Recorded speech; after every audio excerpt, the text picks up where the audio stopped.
The woman was crazily scratching a car with a small knife on the street, but unexpectedly the owner caught her in the act, seeing his luxury car he had just bought not long ago deliberately damaged. The furious owner immediately unleashed his hunting dog to attack, but the woman had already run back to the car first. Then her husband floored the gas and sped away. The couple thought what just happened was extremely thrilling. Little did they know they would soon pay a painful price for their stupidity. Sure enough, later that night while the couple were camping in the wild, a terrifying red dot suddenly appeared on the tent. At first they thought it was just a prank by a passerby, but after shouting for a long time no one nearby responded, and the red dot kept following their movements. Sensing something was wrong, David quickly pushed his wife aside, but the next second the red dot suddenly targeted his chest. Strangely, the enemy did not seem to intend to fire. Then it shifted and aimed at the baby in his wife's belly, which instantly scared David badly. He hurriedly grabbed his wife, preparing to leave this dangerous place, but unexpectedly the next second, a sudden whistle sound came from outside, and immediately their dog rushed out as if sensing danger. Before the couple could even react, the light inside the tent was shot out with one bullet.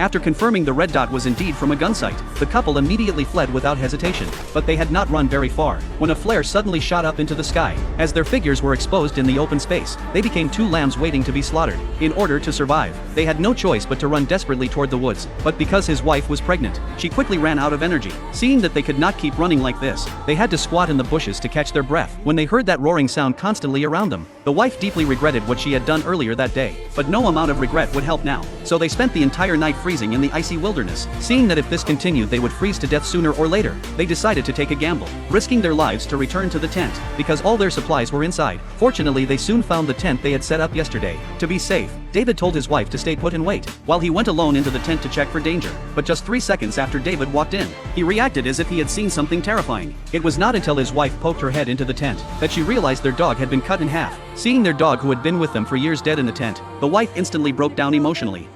I'm gonna fucking kill you! David hurriedly covered her mouth in fright, afraid of alerting any enemies hiding nearby. Then David went into the tent to look for the car keys, but the next second he was caught by a bear trap hidden inside the clothes. It turned out the enemy had long expected they would return, so they deliberately set a trap inside the tent. His wife quickly dragged David off the trap in panic, then swiftly gave his wound a simple bandage. Now all they could do was find the car and leave as fast as possible. But after walking only a few minutes, his wife suddenly saw a figure appear ahead. Before the couple could react, the other person fired a shot toward them.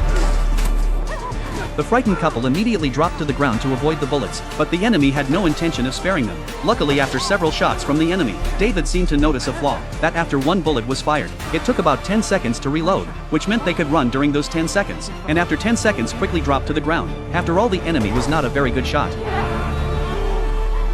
But this time the enemy accurately hit David in the shoulder. Watching his wife gradually run into the woods, David knew he might not escape death this time. Yet at the critical moment the enemy did not fire, so he quickly got up and rushed into the woods as well. Meanwhile, his wife, who had regained her senses, was calling David's name everywhere, but because she had already run into the blizzard, David could not hear her at all. Just as she felt completely at a loss, something even more terrifying happened. The ice beneath her feet suddenly began to crack. Frightened, she had to lie flat on the ground to reduce pressure, although she temporarily saved her life. David, who was chasing from behind, was not so lucky.